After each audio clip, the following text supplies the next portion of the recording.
Dolly Curtis, and it's with great fun today that I am visiting Jacques Dumond, who is a bookbinder, and he's here in Norwalk, and it's a wonderful find. Hi, Jacques. Hi, hi. This is a terrific thing to find you here working in this workshop filled with, I don't know, tools and presses and things that probably look like they're 100 years old easily. They are over 100 years old, yeah. Over 100, but you're not.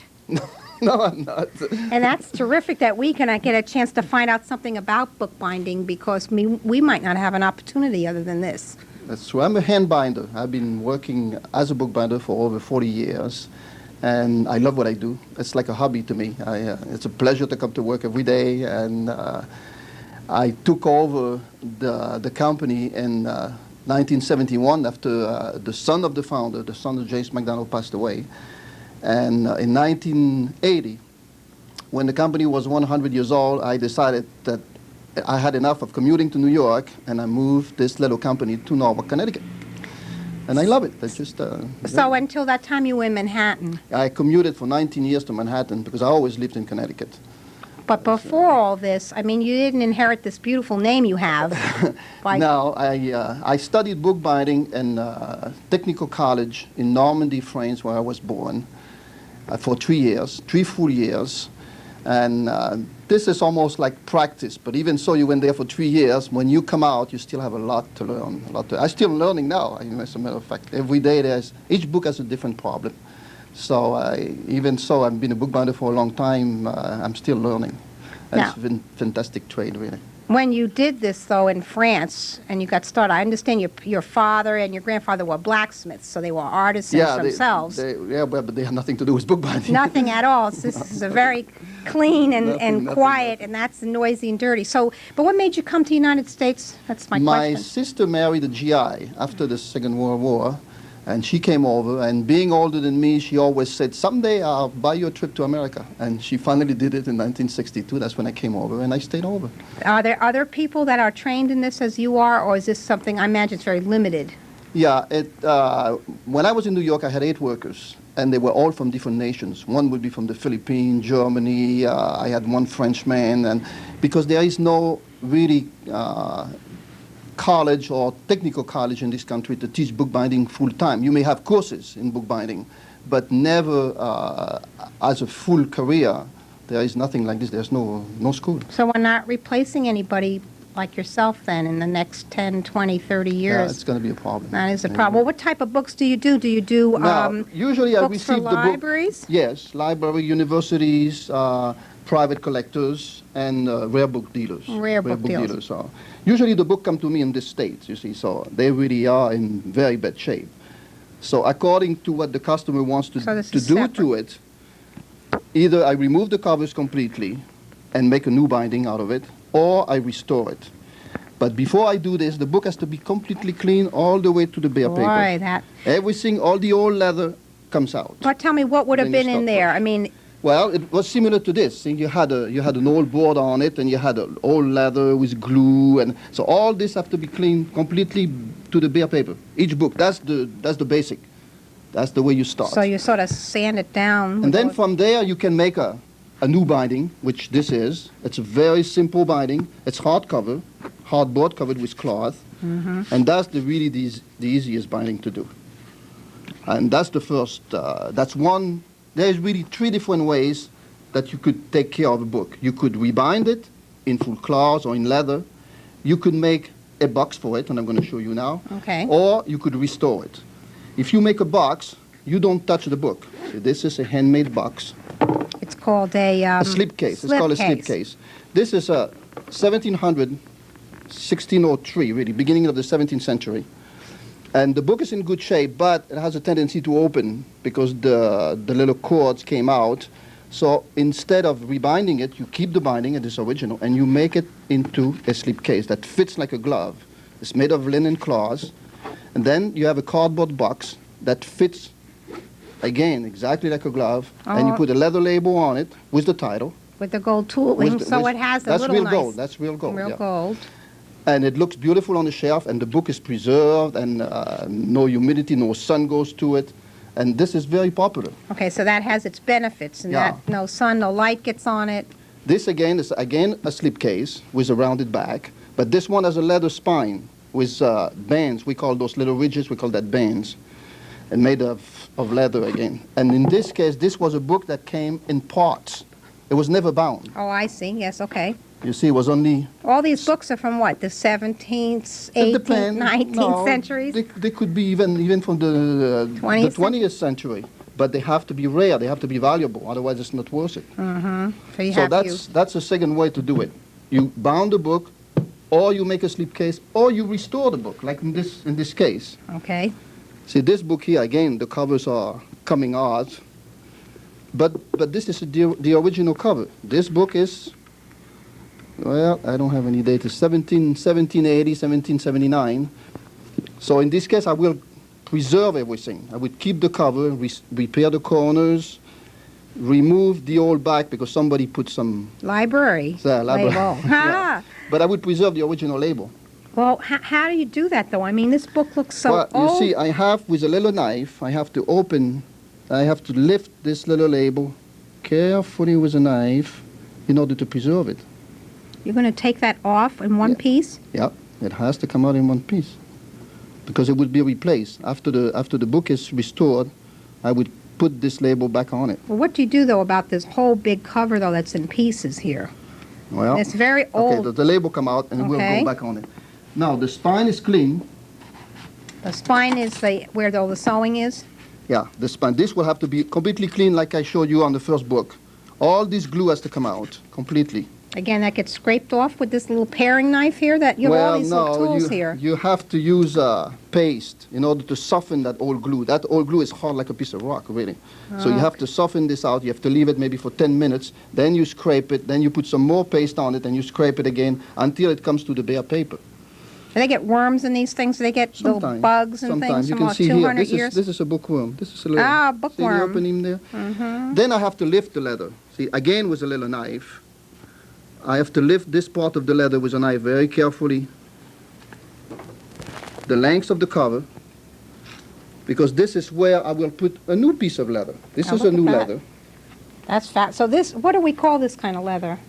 Oh, I never saw that. That's calf. That's antique calf. And this leather, in order to go under the original cover and not being seen, you have to shave it. We call that paring. So with this knife, you go right there, all the length of the leather. Wow. Taking it out very carefully without breaking the leather. I see. You don't break the leather from all these years of experience. And you do that on the other side. So that when you join that, because you've pared it down, it just looks like one... That's right. You won't be able to see it. Oh, I have some... Well, you get something in your eye. See, you lift this. Let me talk to the camera.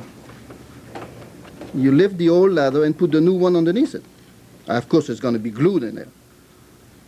But here, this is so thin that you don't even feel it.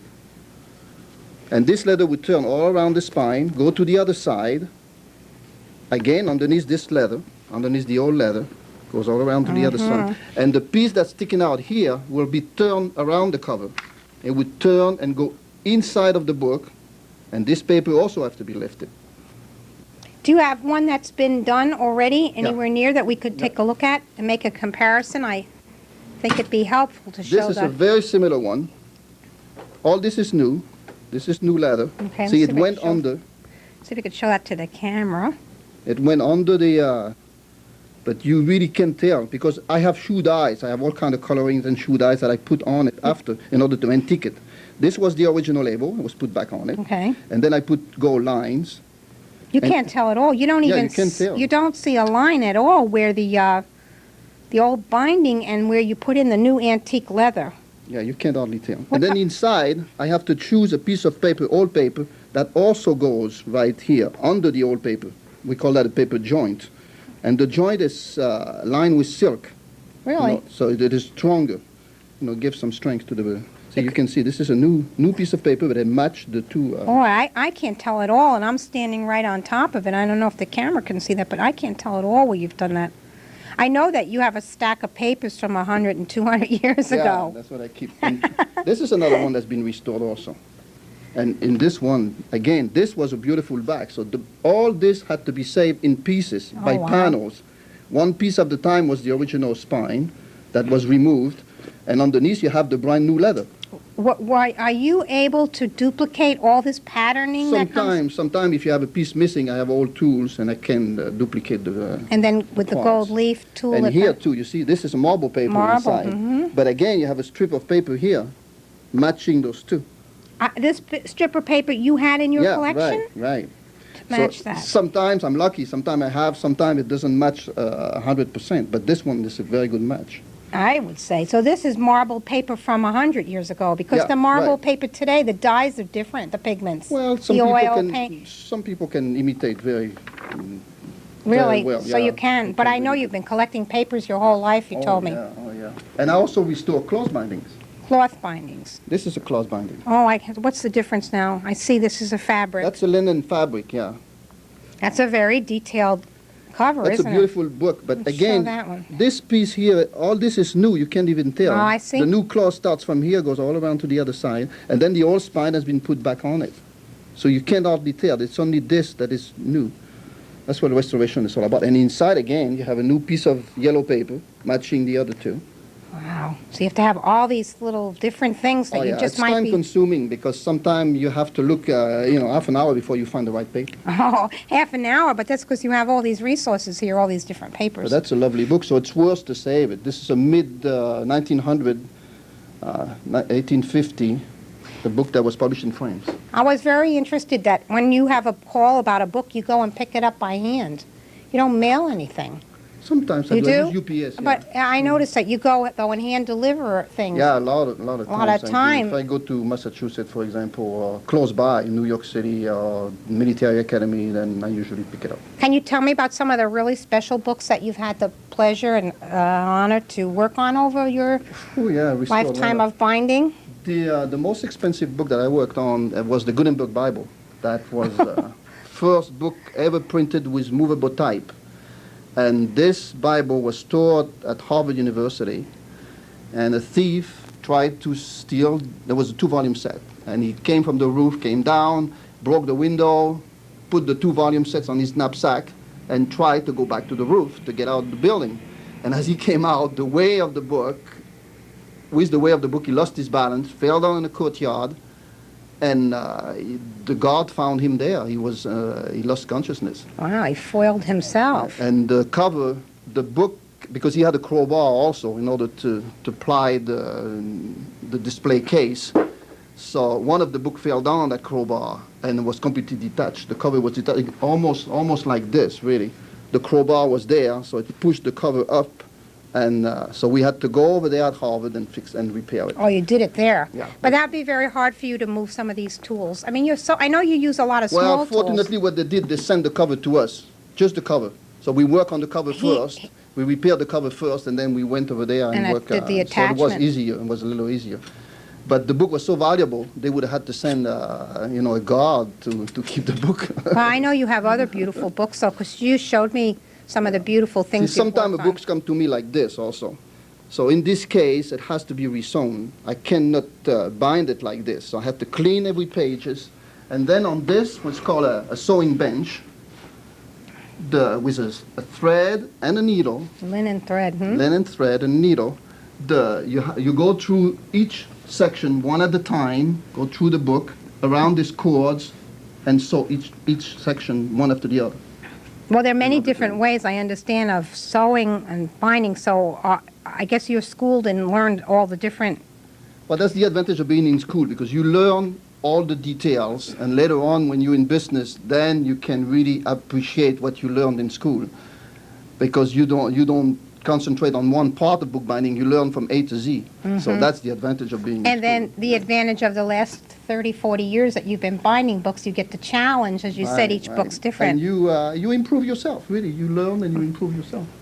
Now, this is some of the linen cloths. Oh, I don't know that's- if the television can see So that. it's stiff. It's Yeah, not, it's it kinda- has a stiffener in it it. has a fabric. It has a glue mixed with the linen, gives some body to it. Right. But when you put the paste in, it becomes softer, and you can turn around the cardboards and just make it the way you want to.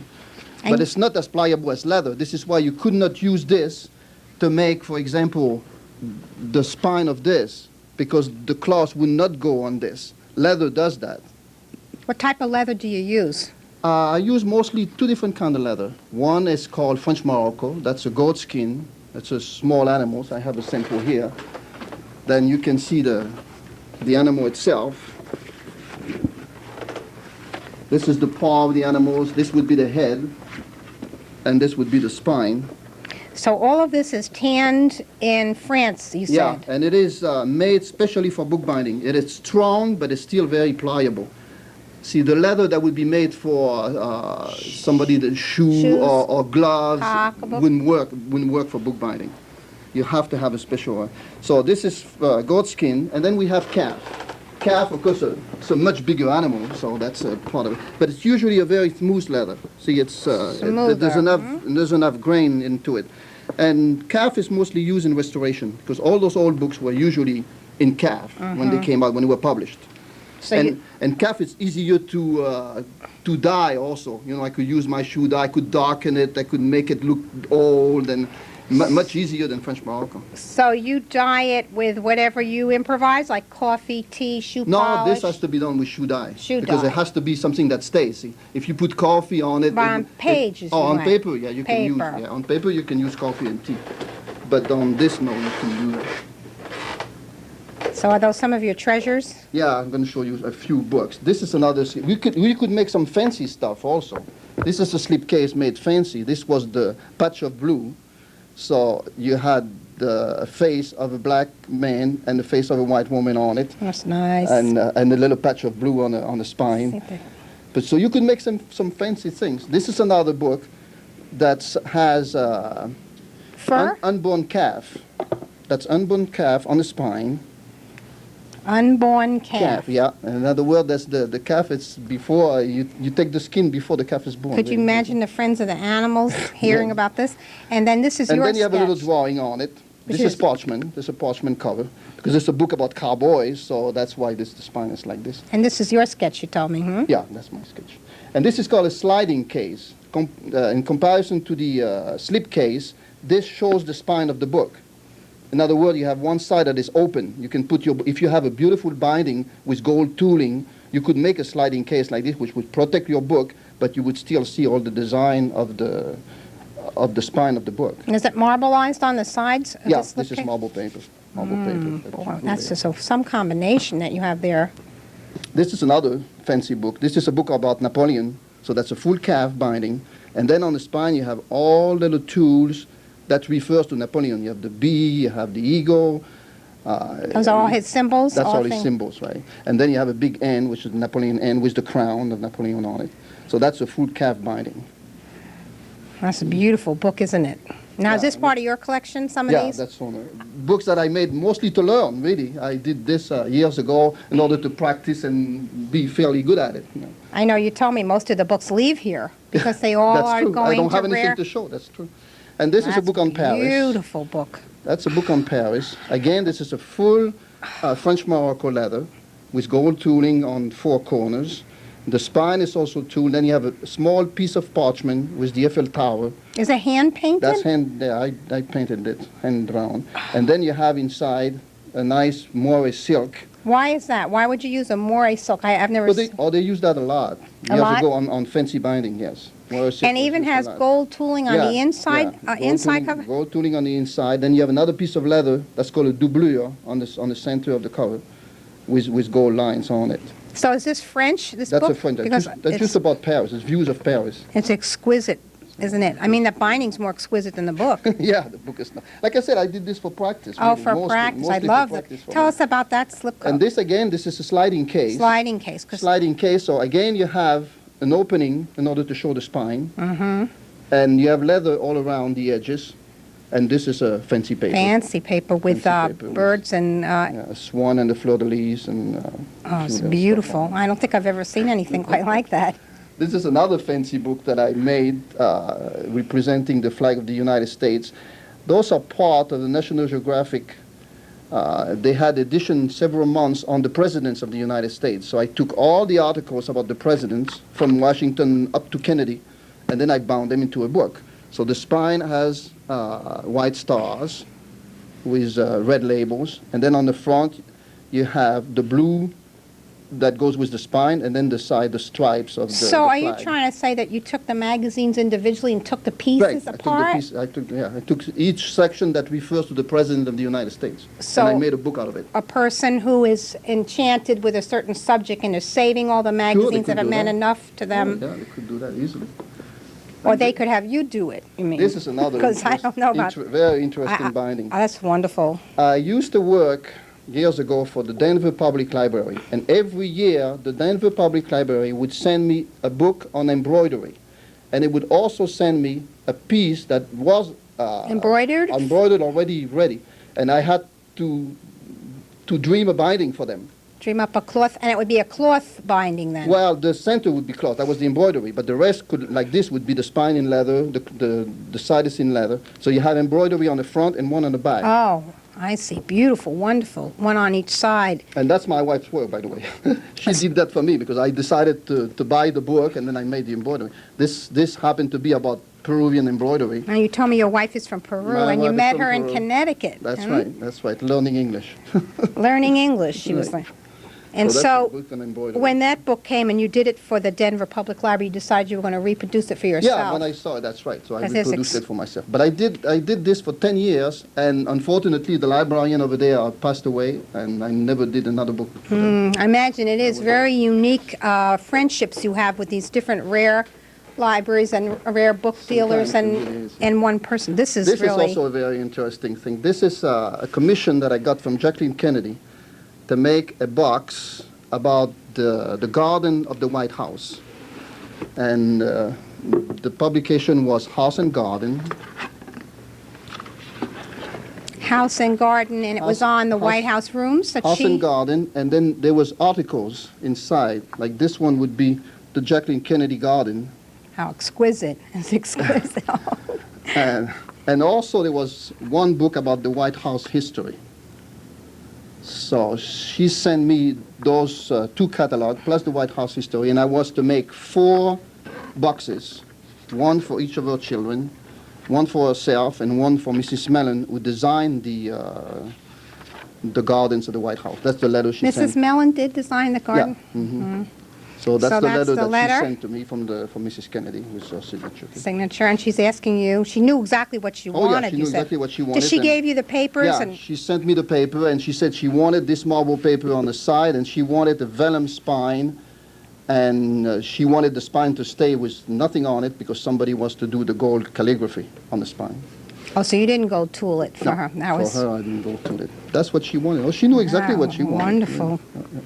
Is this before she was Onassis? Yes. No, she was on Onassis already. Onassis at that time? Yeah, she was already on Onassis. So That then was you 1984. So she So- was already on Onassis. So you have one copy of that beautiful thing so that you can treasure that. Yeah, I do. This is an interesting book, too. This is a book on bookbinding. A book on bookbinding that I decided to put some tooling on it. This is called center tools. Center. Tools. Yeah, Tools. you use the tool a wooden handle, and you have to heat it on the stove, and with pressure and heat, with the gold, 23-karat gold leaf that you put before. Do you think you could show us a little bit about how you do the gold tooling with the gold leaf? Yeah, that would be a good idea. See, I would like to show you that. Yeah, that's a good idea. Good, let's go and do try yeah. that.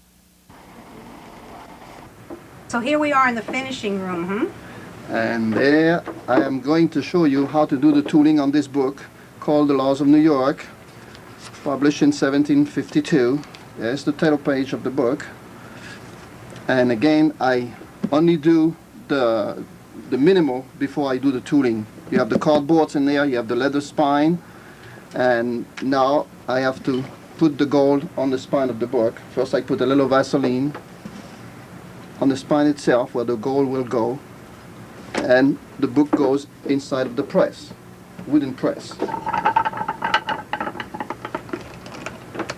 And now I have to make my titles. I have to put, this is brass letters. All the letters are made of brass because they are going to be heated to 100 degrees centigrade. So I have to put my titles one word at a time, and I put them over here on this cardboard. And now I take a chase, again made of brass, and I will put one word inside of the chase, squeeze it. This being an old type, I have some time to push it to the front to make it sure that it's even, because the letters are pretty old. Squeeze it nice and tight, and now I put it on the gas stove. Sheet is very, very thin. I have to carry it from the book to the cushion. This cushion is made of leather.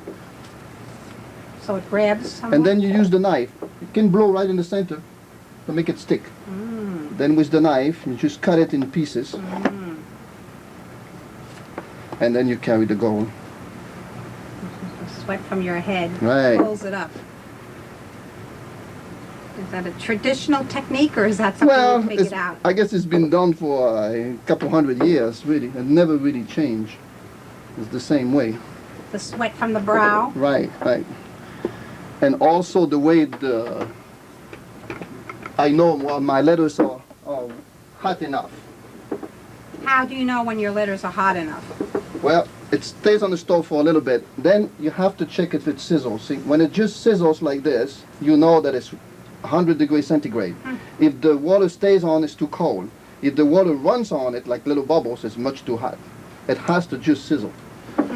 Now, my only guide is a little piece of cord with two little way on each end, and I put this on the spine of the book where the first line is going. And now, with the palette in my hand, pressure and heat, I just go. Or if you slip, that's no good then. Oh yeah, if you make a mistake, you have to remove the whole piece of leather. And this is where the miracle happened. You just go like this. Wow. You see? And only where the pressure and the gold was, you can see the title. When I asked that my taxes lower, that's a joke, isn't it? My husband's giving up, but I'm going to go. Well, that was just a wonderful experience. We're so happy we could share it with the audience. Thank you, Jacques, so much. Thank you for coming over. It was a pleasure. I enjoyed it very much. So Jacques Dumond in Norwalk, Connecticut, our one and only bookbinder, and are we lucky to have you. Thanks. Thank you. I'm happy to still doing what I love to do, and that's very important to me. That's terrific, too.